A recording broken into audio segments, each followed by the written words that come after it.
My guest today is an actor and writer living in LA with his wife, 2 children, and way too many pets.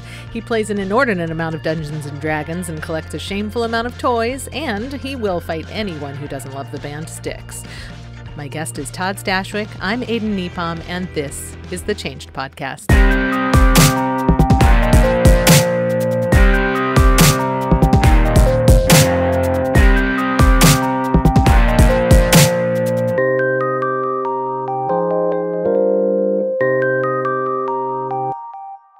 Hi, everybody. Hi. I have to ask, what is it about Styx? You know, it's like, look, the Beatles are my favorite band, but Styx is one of those. It's very much tethered to my kind of middle class Midwest youth. Mm-hmm. That when, especially because when I was playing D&D a lot when I was a kid, we listened to a lot of Styx and Kansas and all those arena rock, prog rock bands. But there's something about you know what it was? I think specifically the song "Come Sail Away" when I was a kid. It's a great song. It's a great song, and there's a lyric in it that as a kid, it blew my mind. So first, it starts off as this song about an ocean voyage on a ship, and so it sort of plucked all the Tolkien strings and all those strings in my heartbeat, setting off on an adventure. And then they get to this part of the song where he goes, "I thought that they were angels, but much to my surprise, they climbed aboard their starship and headed for the skies." And my 10-year-old brain exploded. I'm like, hang on. So the angels were aliens, but they're on a ship in this fantasy setting being visited by angels. But so they're in the past in the fantasy, but then there's spacemen who are way more advanced. So all of this fantastic storytelling just danced in my brain.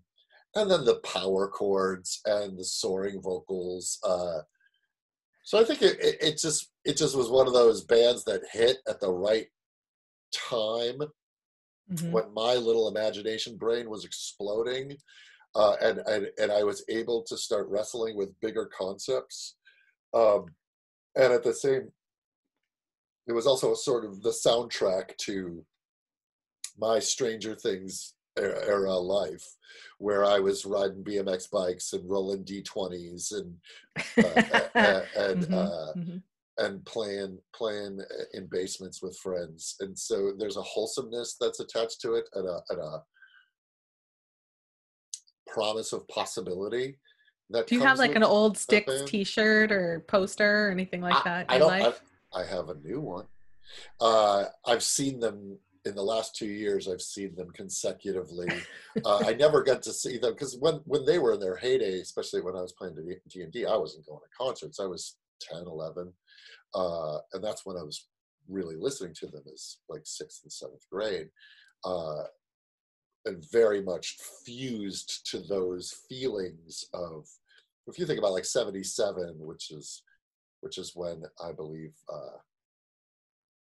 the Grand Illusion album came out. That same year was Star Wars. 77 was a big year. I wasn't trying to bury the lead, but yeah. Sorry. No. And then there's the Rankin and Bass Hobbit. So there was Star Wars, Rankin and Bass Hobbit, and Styx Grand Illusion. And then just shortly thereafter that, as I was going down the rabbit hole of all that stuff, 79, 80 is when I started playing D&D. So it all kind of came with it.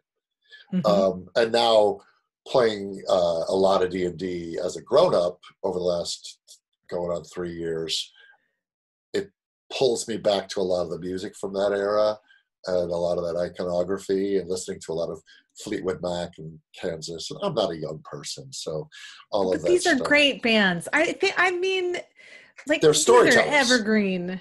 They were storytellers, yeah. Rihanna, yeah. I mean, there's such great music. Epic. Yeah. Epic music. So, Todd, you're an actor. Yeah, You do acting. I do So the acting. you do the act. Have you always been an actor? Professionally? Or have I Yeah. always... Well, I mean, uh, people sometimes attach their identity to what they do, and I've always been a knucklehead, like extroverted performer. That's what's funny. I just say, like, I have proclivities and things that I was drawn to as a child that I then go, well, thank God there's a profession that matched that. yeah. Because I was Do, always, again, going just like what I was saying, I was always telling stories and playing characters, doing impressions and drawings, and I was that kid. So it just stood to reason, and I responded greatly to film and television and have you ever comic had books. an office job? Never once. I've never once. I've never had a 9 to 5 job. I've always been in the service industry, waiting tables, working in retail, selling. I've worked at record stores and movie theaters. I've never. The first time I ever had a quote unquote cubby was when I was co-writing a Star Wars video game, and Oh, cool. I would go up to San Francisco and work out of EA, and I had a desk, and that was the first time, and I was 47. Oh, wow. I had no idea that you did that. That's super cool. Well, it never came out.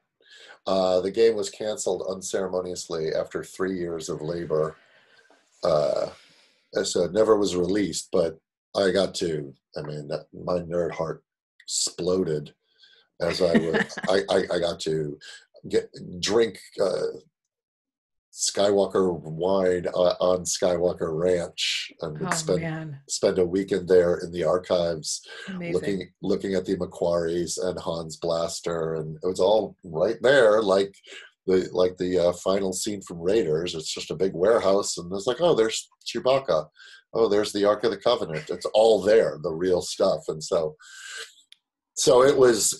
I wouldn't trade any of the experiences. And Mhm. I was hang out at Lucasfilm. I held the bathroom door for George Lucas once.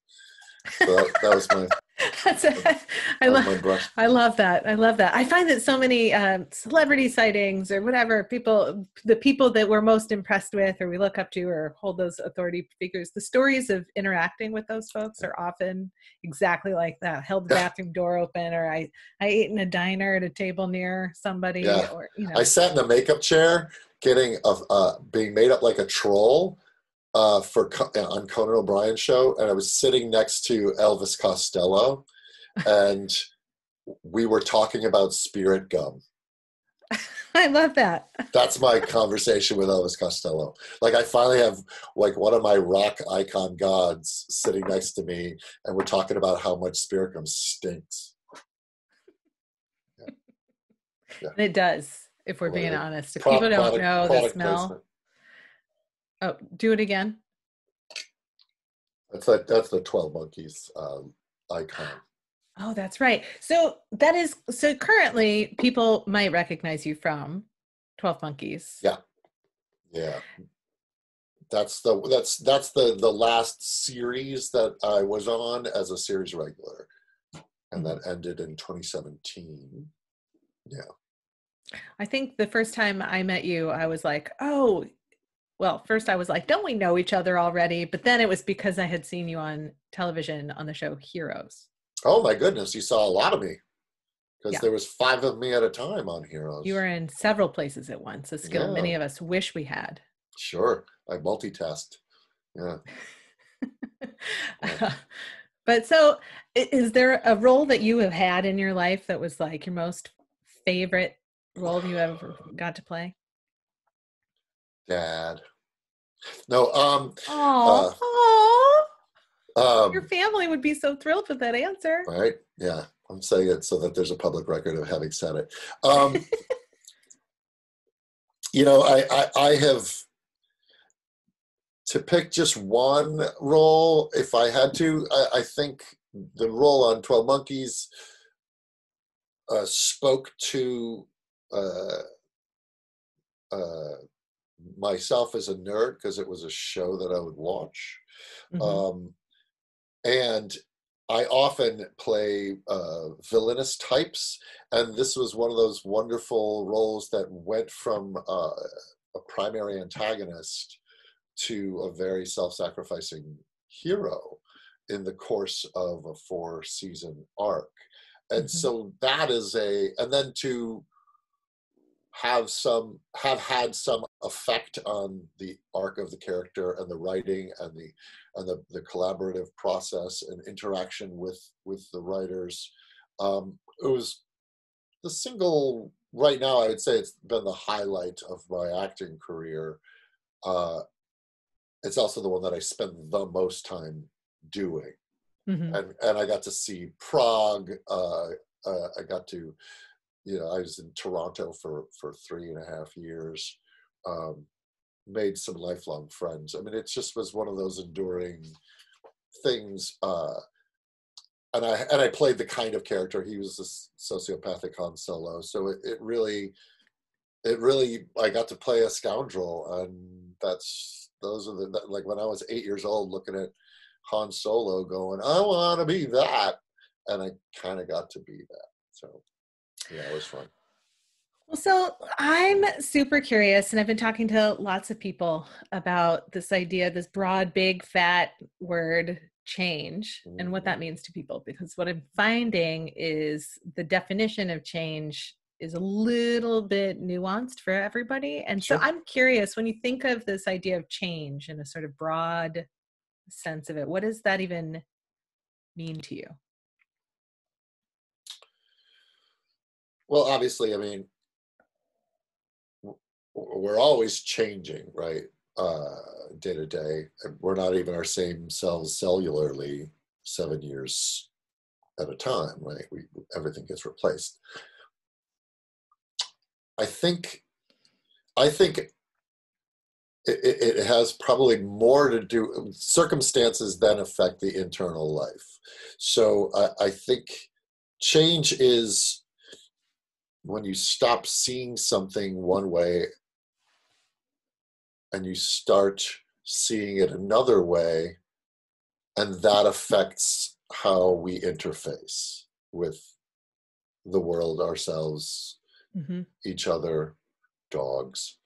Dogs count. Dogs are people for many people. Yep. So I think change is the shattering of a paradigm on the smallest of levels. And change can be thrust upon us, or change can be something, there's like, the earth spins around the sun, and so it is in a constant state of forward propulsion. We are in a constant state of change. Mindsets, though, can remain rigid. And no matter how much change is thrown at us, a lot of people will white knuckle an old opinion or an old paradigm or an old point of view and not allow the circumstances to affect us. Sometimes that's good, so that it doesn't cause us to become cynical or jaded or angry or bitter or hurtful or hateful from one place to another, callous.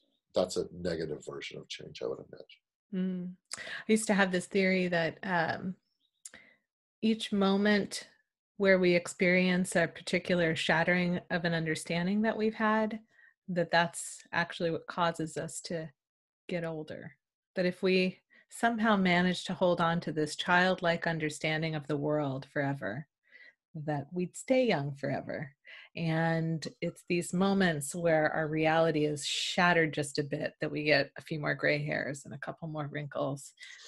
But that it's a necessary part of our development. But that's also,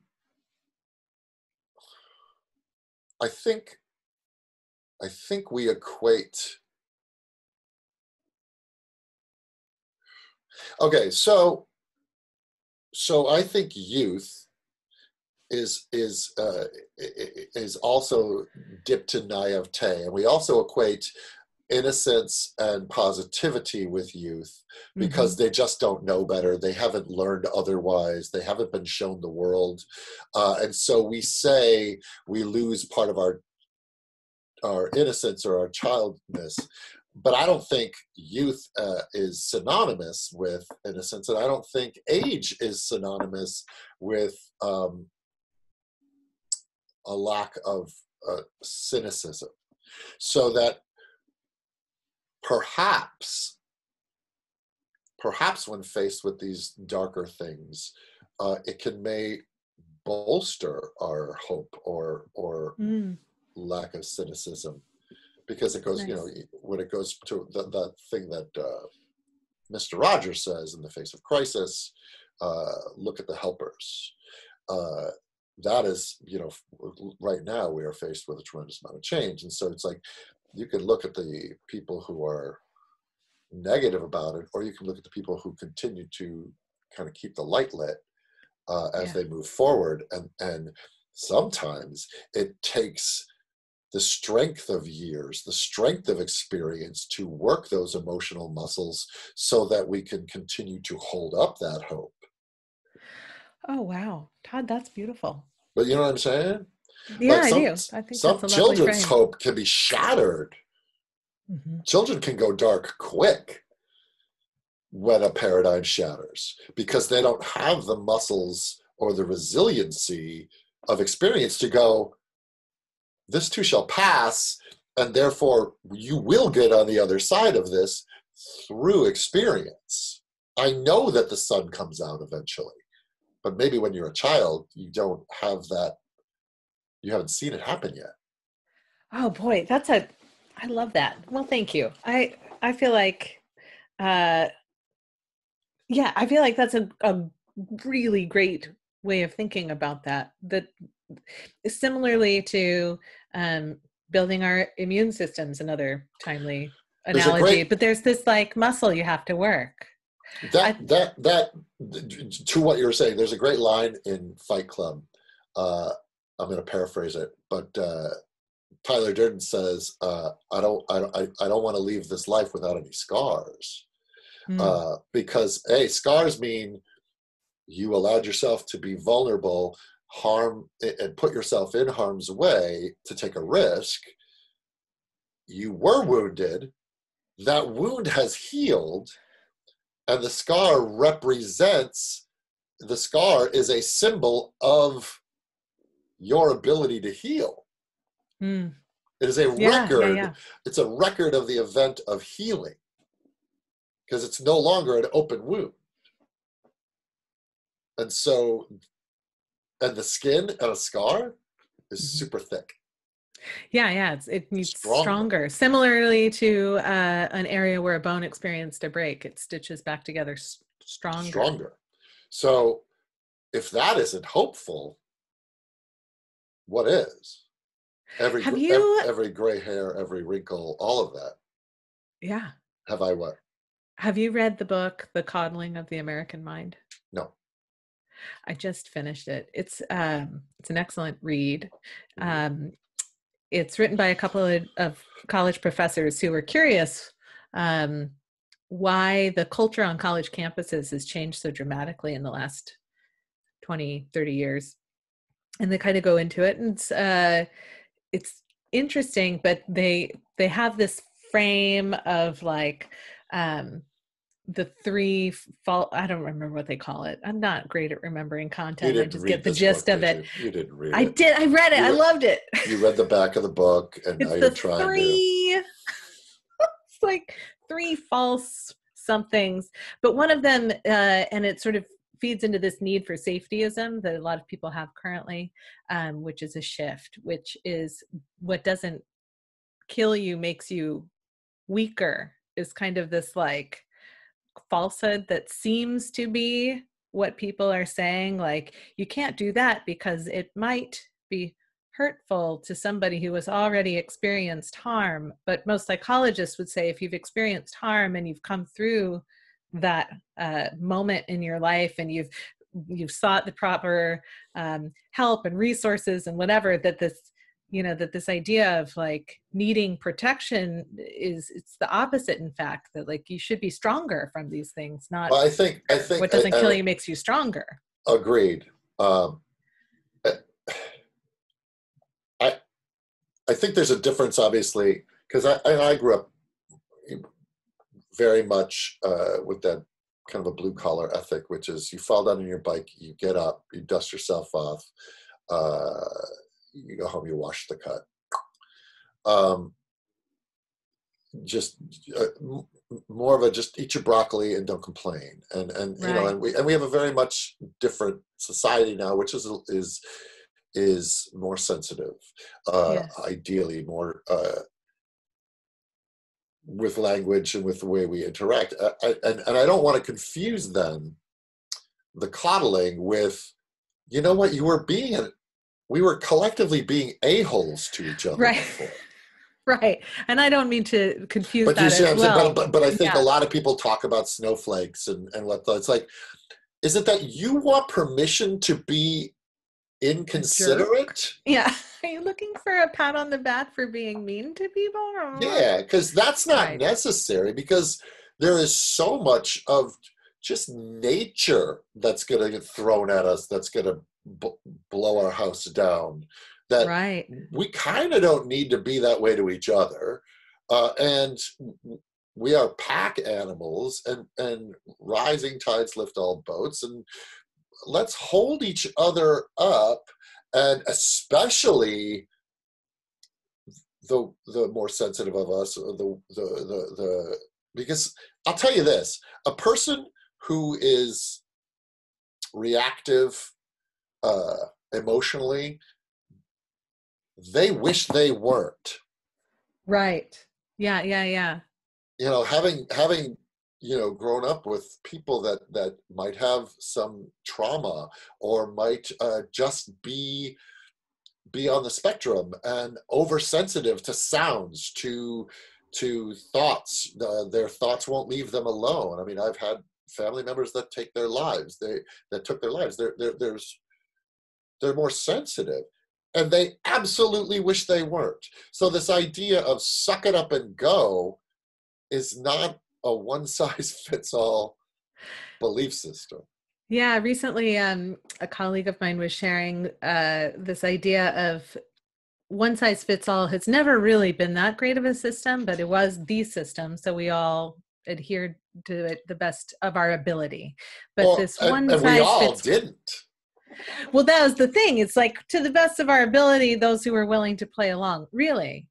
But that more, it's like a one size fits one is actually what psychology is showing us today. That's the idea that, like, for example, in the workplace, to be really motivated, people need to feel like they're valued, like they're making a contribution, like their opinions count, like they're choosing to be there. Like that seems to be true for almost everybody. And this old model of like just telling somebody to do something and then they just do it, it's just not really working anymore. So you can, I'm not sure it ever really worked. Well, it was a thing that was happening. But I don't know if it worked. Meaning, alcoholism spiked, spousal abuse spiked, child abuse spiked. If I'm not valued at the workplace, I take that abuse at the workplace home with me. And then like the amount of wounded vets emotionally that came back from the war that then passed on that violence to their children. It's like, I don't know if it worked. Did our society not collapse? 100%.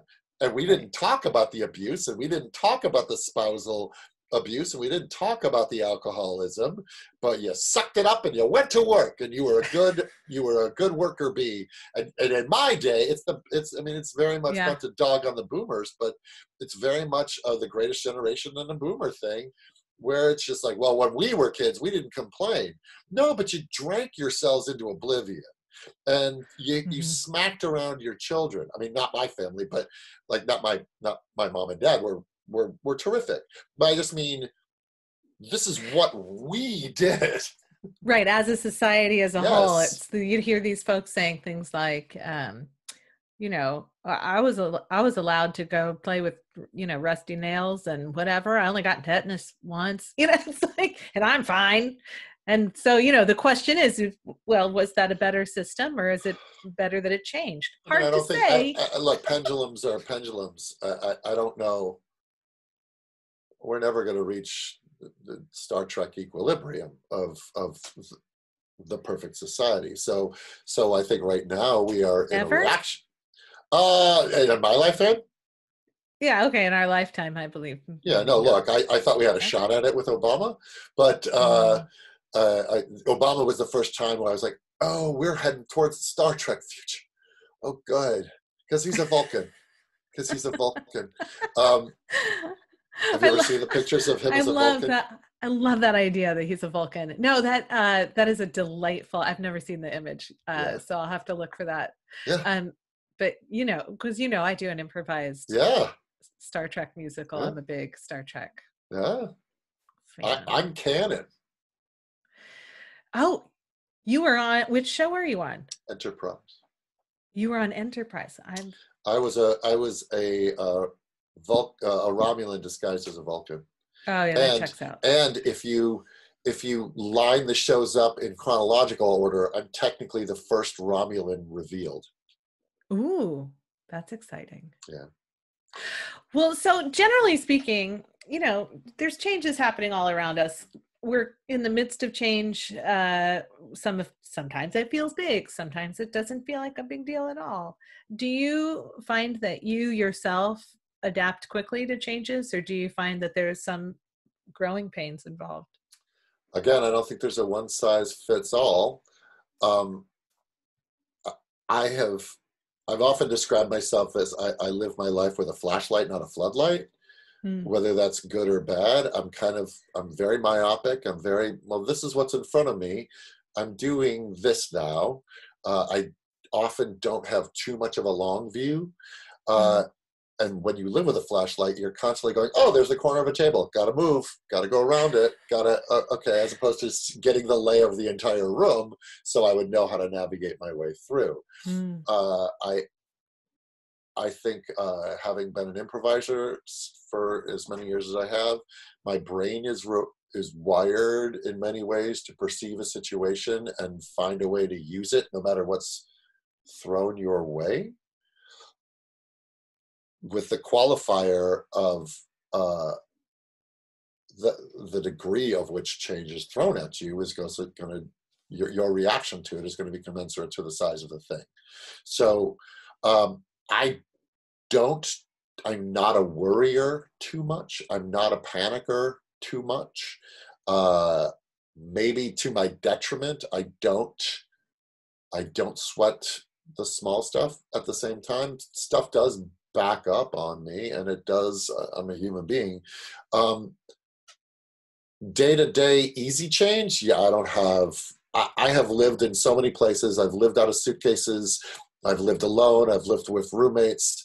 Um, I've lived in how many different states in the union. I've been to many places in the world, so I'm pretty nimble Hmm. with adjusting to change.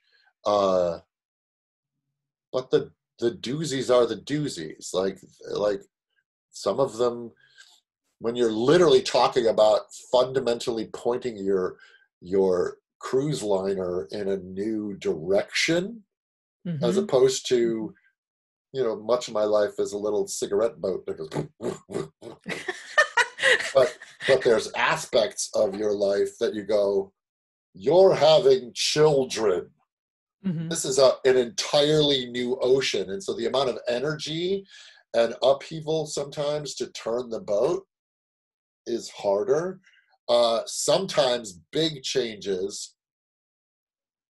I was describe big quick changes uh, are like jerking the car to the left and nobody has their seatbelts on. Doesn't mean you don't need to be on that new road, but that Hmm. unexpected turn will toss everything in the car. You're still in the car, you're going the right way, but boy, that was a fast turn. And is everybody okay? Did anybody get hurt? Is a drink spilled? How are we all doing? While you're still driving, and we didn't miss the exit, it just came up quicker than we thought. Oh, I love that. Thank you.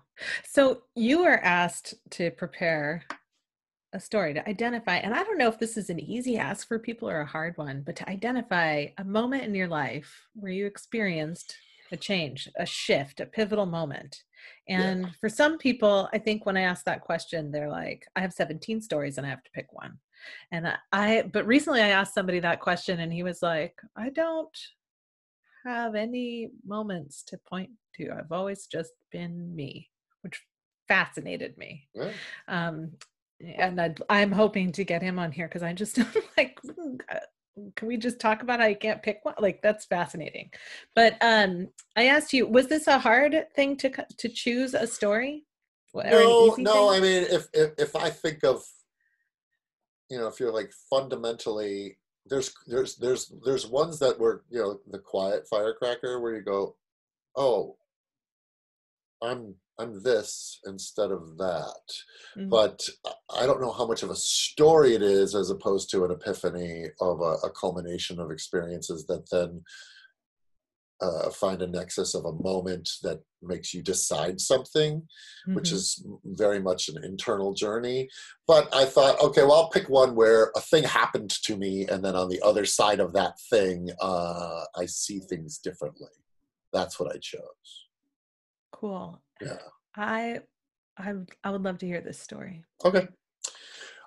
So in 1993, I was touring with the Second City Chicago. I've told this story before, but it makes sense to tell it again in this context.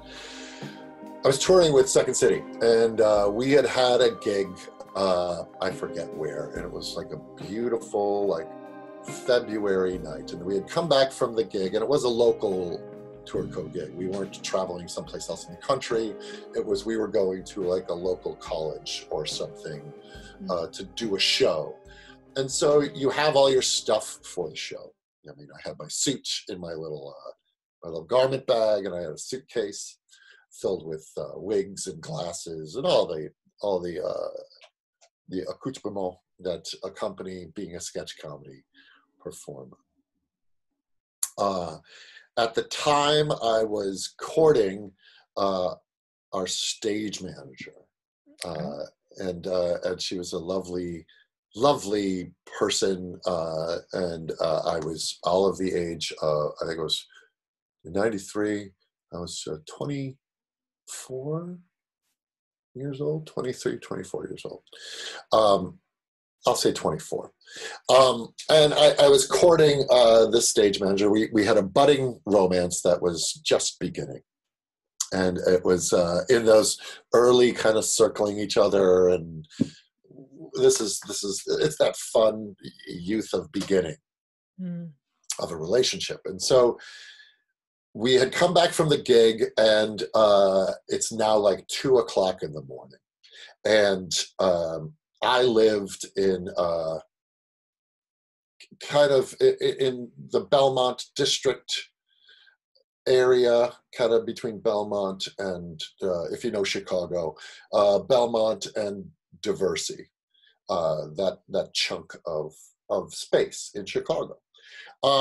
So 2:00 in the morning, she at the time was living way on the north side, and so she wasn't going to take a cab all the way to the north side because it would have been too expensive. So she's like, you know what? I'll let's take a cab that splits the difference in the space where we live, and I'll hop on the train, and then you can go on from there. I said, great.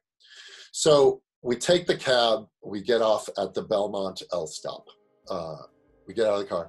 I think this might have been our first kiss. And so we had this lovely romantic kiss, downy flake snow, street lights. It was a Hopper painting. And we're underneath the train going overhead. And we're up against the wall. saying our goodnight kisses, and it was wonderful. And I still taste her as I was letting her go, say goodbye and watching her leave and walk up the stairs. And I have my bag, and I have my garment bag over my shoulder, and I have my suitcase in my hand, and I just was on top of the world. I mean, I just was filled with just elation and light and hormones and all of the things that happen when you kissed a pretty girl underneath an L stop at 2:00 in the morning. And so I'm like, you know what? I'm walking home. I'm going to walk home. I live maybe 4 blocks from here. I live about half a mile from here. So it's a beautiful night. There's some cars. I'm going to walk home. So I head down the street, and I can just see the light from the street lights and the big downy flake snow. And I walk down Belmont, and I take a right onto Clark Street, and I'm walking up Clark Street, and my mind is still swimming with the thoughts of her and just what we just enjoyed each other, and it was very innocent and youthful, and it was beautiful. And I'm walking, I'm lost in thought, and I'm like, I'm 6'2". I'm a big dude. I'm like, and I put this in the best possible terms. I'm a big white dude, and so I'm fortunate in this world to have not been made afraid of much. Mm. I've been gifted with privilege, and the thing about privilege is you are not aware when you have it. So I've never had to clutch car keys walking through a parking garage. Mm. I've been gifted that by genetics and the roll of the dice to whom I was born and how I was born. I was not born in a world that asked me to fear it. Mm-hmm. Mm-hmm. So with that privilege, I was like, I'm walking home at 2:00 in the morning. I don't bat an eye. As opposed to so many other people in this world would go, you don't do that. Based on gender, based on race, based on 100 other things that would make you go, don't do that. Huh. I did it. So I'm walking home, and I'm walking down Clark Street. Get 2:00 in the morning, not a lot of traffic. Street lights are on. Big, gloppy, downy flakes. I was in a snow globe, and it was gorgeous. It wasn't terribly cold, because when the flakes are that big, it's not that cold. So it was perfect. And I'm walking, and I hit this corner, and this guy comes around the corner, and he passes me. And then he turns and keeps pace with me. Another guy, seconds later, comes around the corner, and he turns and keeps, now they flanked me. Oh my God. And I'm just curious. I'm like, and I turn, and that's when the one guy opens his jacket to show me his gun. And then he goes, come with us. What? I'm like, oh, okay. So he takes me off the main strip of Clark Street, or they take me off the main strip of Clark Street around the corner. And the best way that I describe this is if you took your hands and put them in front of your ears, and it sounds like your voice is not yours. Yeah. Like you're hearing your own voice from far away, and anybody who has suffered an attack or trauma has probably experienced this. And I'm looking at the guy, and the guy is pointing a gun at my head. And then there's a guy behind me. And so you just start babbling for your life. I go, well, what do you want? What do you want? What do you want? He goes, give me the bags. And I drop the bag, drop the other bag. And I was still there. And they hadn't done anything. I go, anything else? I asked, like, can I help you? And he goes, now the wallet. Like, okay.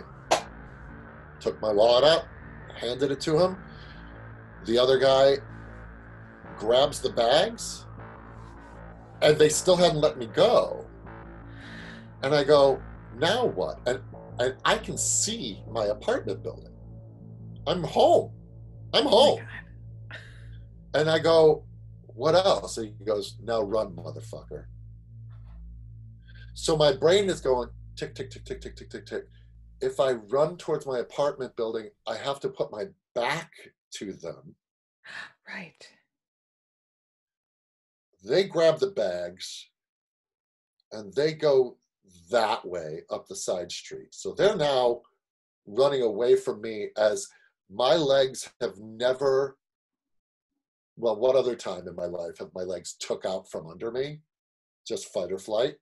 And I wasn't going to fight. And so it was like a pachoo! And I ran back to my apartment building, and I woke up my roommate, and I was just like, I'm now all adrenaline. And I'm like, and it was one of those things that my first thought was call her to see if she got home okay. Oh, wow. Because the world was dangerous. And like my brain was like, we're at war. Like, make sure everybody's okay. Because if it happened to me, it probably happened to her. Like, obviously not. But my first thought was call her to make sure she got home okay. Because I was fine. She was nowhere near this. She was heading on the L train north 15, 20 minutes ago. So I was there, and I got in my door, and I panicked. But it was the first time in my life that I was aware of my life a second at a time. I'm alive now. He hasn't pulled the trigger. He hasn't pulled the trigger. He hasn't pulled the trigger. He hasn't pulled the trigger. I'm still alive. I'm still alive. I'm still alive. I'm still alive. I'm still alive. And it was a random mugging. It was just a random mugging. And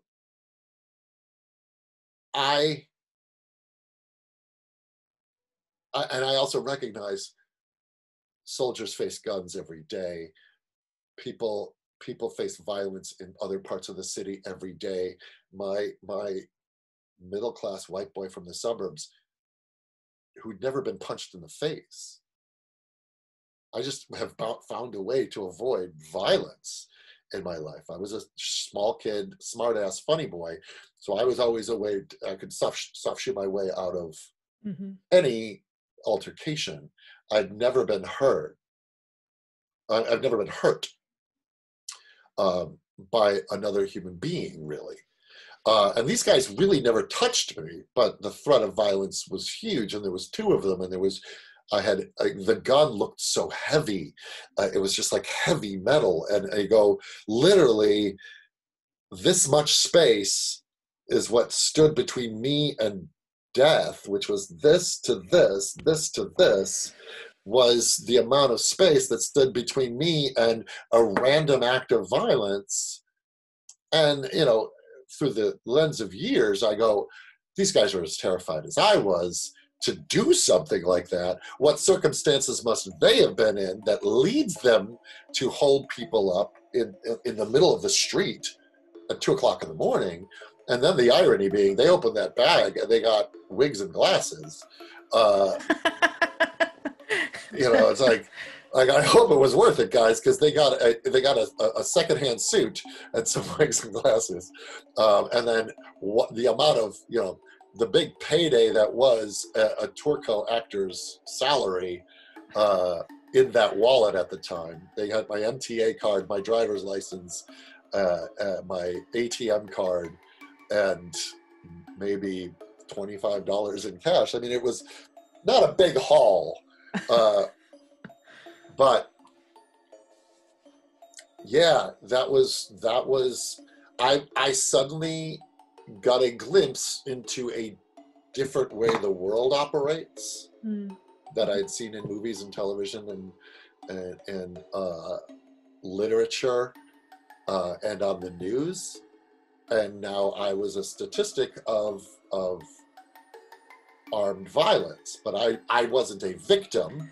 I didn't get shot, but the threat was there and the experience was there. And I was young. I was 24 years old. That's 2 years older than my son. Oh, wow. That's interesting. Yeah. So what do you feel like that, I mean, so that clearly up until that moment, you had never had any reason to be afraid. Did that change that for you? I mean, I did, my predator instinct increased. I was much more aware when people were walking behind me for a few weeks after. It eventually abated, and I found a new normal when it comes to that. But I was much more like watching the streets as I walked them. The outpouring was fun. One of my fellow touring company members, days later, gave me a bag of fake glasses. And Joyce Sloan, who also, she was the grande dame of Second City. She also ran a secondhand shop. So she's like, you're coming to the secondhand shop and you're going to pick out one of the suits. So I was immediately taken care of. And again, like my experience was one night for all of, I'm going to say the altercation didn't last more than a minute or two. And far, nothing compared to the violence that so many people suffer on a daily basis.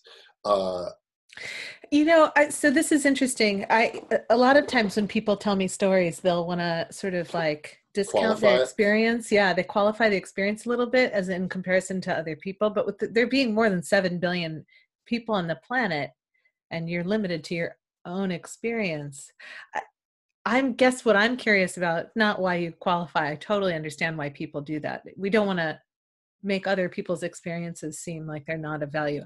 In my opinion, everyone's experiences are of value. Yeah. My question is, for you though, what did this shift for you in your limited understanding of the world, or in your limited experience, the Todd Stashwick only experience of the world? What shifted as a result of this experience? Well, after the initial like month or so of paranoia of just being shook by that, my experience was I got shot that night, and I died, and everything else has been delicious cake. Wow. Okay. Yeah. Yeah, because I could have. Yeah. It literally was a binary experience. It could have gone I mean, yes, could I have been shot and wounded and survived? Yes. But there is another timeline where the gun went off and shot me between the eyes, and I'm just not here. There's a sliding doors where it went that way, where the ancient master and the infinity stone took off in that direction. And I'm dead. So in many ways, it made me more cautious. In other ways, it made me less. Because if I had only gotten 24 years, well, shit, I had a good run. So I'm going to continue. I'm like, I just was kind of stumbling through going, yeah, I want to be an actor. This is fun. But now it's like, screw it. I'm going to do the things, see the places, eat the food, drink the drink, kiss the girls. I'm going to live harder, larger, bigger, riskier. I still don't like roller coasters, but that's more because it gives me a headache and makes my stomach sick. But that being said, I'm going to learn how to surf. I'm gonna find a way to see Italy. I'm gonna find like this is, well, not this week, but this is it. Like this is it. These are the days of our lives, and that's what I got out of it. Is ultimately, I'm on borrowed time. I've been given that chance to go. Yeah, you didn't die today. Use it wisely. Awesome. Enjoy it. You know, I go to that Alan Watts quote, and again, I will butcher it, about life. The meaning of life is essentially playfulness. So that if we're not feeding ourselves, we're not looking to get out of the rain and put food in our stomachs and stop the other guy from shooting us. We do all of that so that we can play. So that we can celebrate consciousness and celebrate existence and celebrate ourselves. Life isn't suffering. It is working to not suffer so that we can play. That is it. Because it's life is not a dance. It's not, or life is not, what's the word I'm looking for? Life is not a song. You don't sing a song to get to the end of it. Or life is a song. You don't sing a song. Life is a song. Life is a song. You don't sing a song. Life is not a journey. That's what he says. Life is not a journey because a journey is a destination. I'm going here to get there. We are not rushing to the end of this. We are putting the needle on the record to enjoy the notes, to enjoy the tune, to dance to the song, and then the song will end and the dance will be over, but it is about the act of the dance and the act of the singing, not to get to the end of it. A journey is often destination bound. And so I think having a gun put to my head was to remind me to, you know, as cliche as it sounds, to dance more. Like, if that's what you get, this is what you get. If I had gotten 24 years, did I dance enough? Did I sing enough? And you've now lived more time. Quite a bit. Some undisclosed number of... Twice as more. More than twice as more. You've lived 2 Todd Stashwicks worth I've of now lived Todd 2 Stashwick Stashwick. time. Yeah, so I'm 51 now. So this is 27 years later. Do you feel like you've danced the dance and sung the song in that time? I don't have regrets. I'm not a person who has regrets. There are things that I make sure that I apologize for.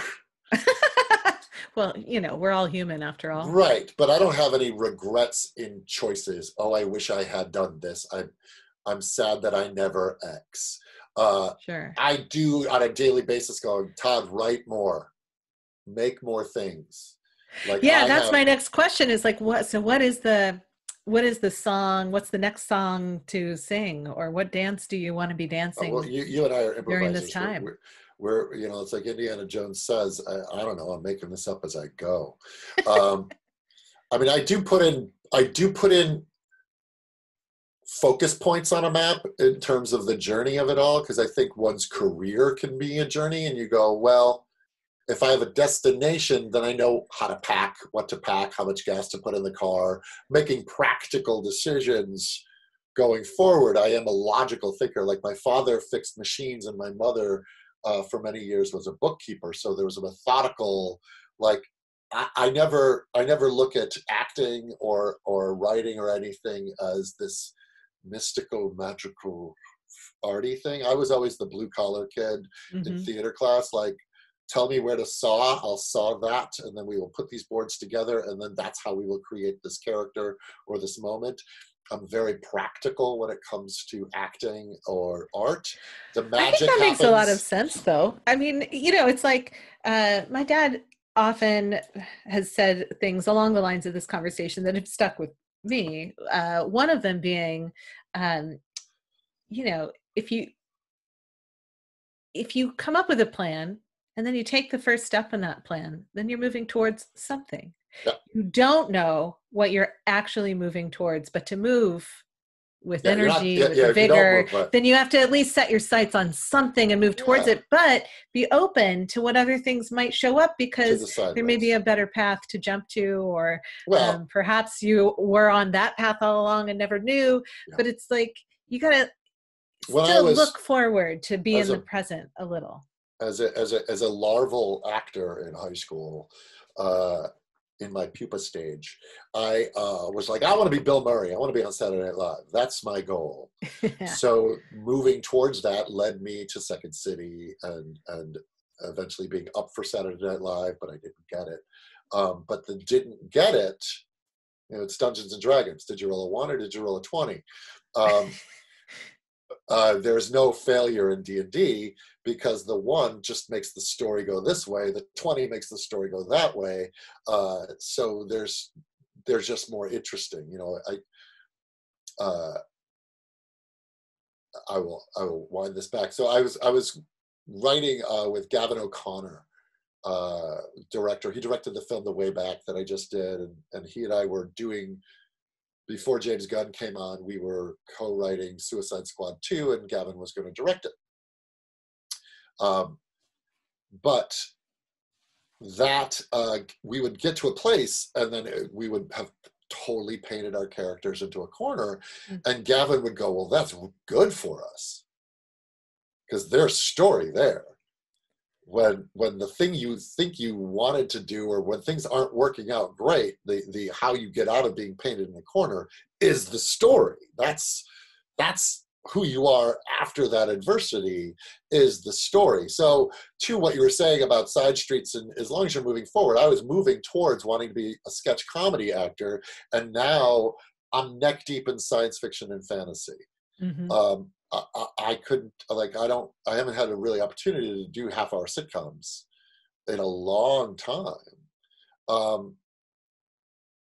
But I did a lot of them when I came to LA, but my path has led me down, oddly, this more nerdy path, which speaks to so much more of who I am as a human, of the toys that I collect. I just dropped Lion Cat. Oh my goodness, look at that. I got Lion Cat. But this is what I am. I am this guy. I am a comic book kid, a Star Wars kid, a Dungeons and Dragons kid. And so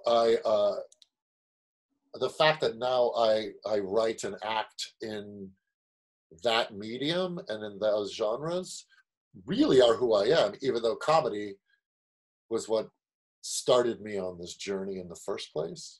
Was improv and sketch and wanting to be a Ghostbuster and wanting to do Saturday Night Live is what led me out the door. But then the side street actually led me to the thoroughfare that I needed to be on.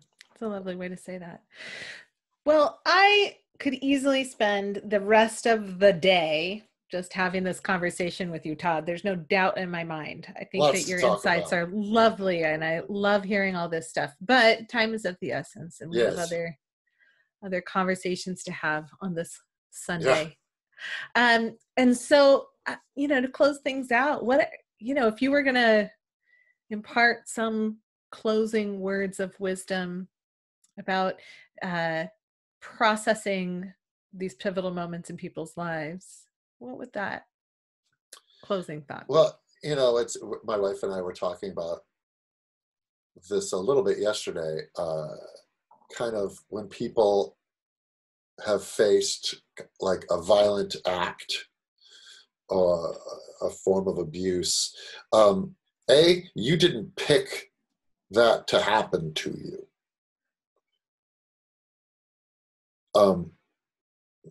That's on them. That's on them. They chose to do this to me. What I choose to do beyond that, I'm not defined by their choice of violence upon me. I'm not defined by that. I am defined by what I choose to do with that experience. There was trauma and healing that needed to occur from that, but there also, if I can, heat and pressure and violence makes diamonds, right? Like it is a chaotic environment that forges something that is ridiculously durable. Going back to scars, it forges something ridiculously durable that is beautiful and pristine and reflective. So when you've done the self-care to get yourself through the dark part of the trauma, find a way to keep dancing, to keep playing. Don't let it breed cynicism. Let it breed hope, and hope for other people, as maybe an example of there's another side of this. You're not stuck there in that moment of violence, or in that moment of abuse. In that moment, you're not stuck there. That is a thing that you need to process. That wasn't your fault, but it is an experience in your life that you go, well, shit, if I don't find a way to find something hopeful out of this, then it won. It beat me. I was shot dead there. Yeah. Thank you. Well, thank you. Thanks for having me. Absolute pleasure. If you are interested in seeing Todd Stashwick in action as an actor, there are 4 seasons of 12 Monkeys to watch. A really good time to watch it too, because it's about people getting through a pandemic. So, right? Isn't that the storyline? Like people retreat underground to avoid a virus? It's about a virus that occurred, and then some years later, it's based. The starting point is the movie is there's a virus that killed 7 billion people on the planet, and there were some immune that survived, and now it's about one of those survivors trying. The first season, anyway, is going back in time to try and stop the virus from happening. Right. And so that's the starting off point. Then it goes its own like crazy mythology, deep dive. I can say as a card-carrying nerd boy, it's the real deal. As sci-fi goes, it's the real deal. And people, oddly, are now really first coming to it because they have time to binge and because we've been brought up in articles about fiction concerning pandemics. So I highly recommend it. It's funny, it's pop culture-y, it's dramatic, it's heartwarming, the action is amazing, and it's smart as hell. It's really good TV. Awesome. Where can people watch 12 Monkeys? Hulu.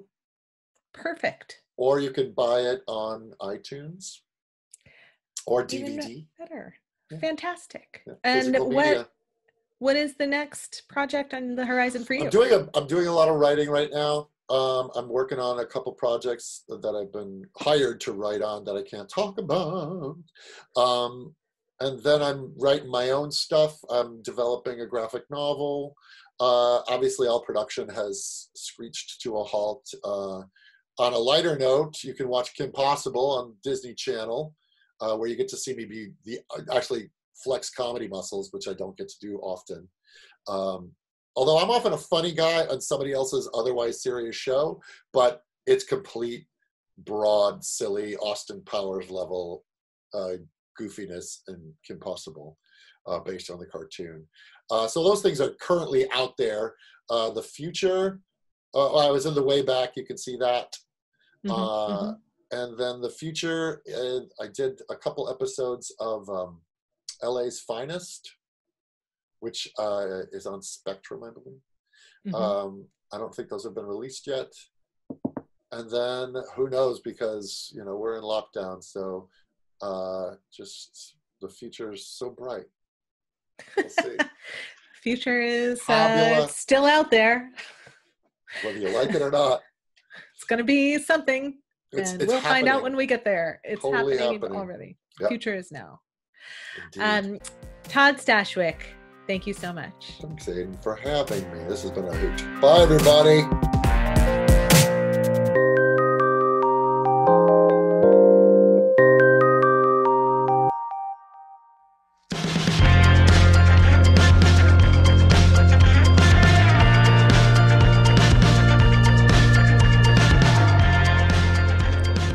Todd's words about change were poetic when he described the nature of change as moments when we experience a shattering of a paradigm. We experience these pivots, shifts, and invitations to stop seeing something one way and start seeing them another throughout our lives.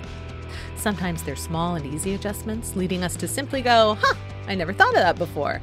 And sometimes, as Todd shared, these moments are sharp and abrupt, more akin to taking a sudden sharp turn in the midst of driving. And though everyone in the car is in one piece, these big moments may need to be followed with a bit of pause to assess, make sure everyone's still okay, and tend wounds. If we let them, the scars that form from these high-intensity experiences can make us stronger, give us greater insights into ourselves and our world, and open up a brightness and hope within us. Ultimately, it's our choice whether to allow our understanding of reality to grow and shift, or to hold on rigidly to our perspectives as if clinging tightly to an old security blanket. If you haven't already, please check out the series 12 Monkeys, where you can enjoy Todd Stashwick in role as Theodore Deacon, or feel free to enjoy him with the whole family as Dr. Draken in Disney's Kim Possible. Please remember to subscribe, rate, and review us, and thank you for supporting this show. If you enjoyed this episode, please share it with a friend. Show notes for this episode are available on our website, thechangedpodcast.com. You've been listening to The Changed Podcast. I'm Aiden Nepom, and I wish you the kind of experiences in life you're excited to tell stories about.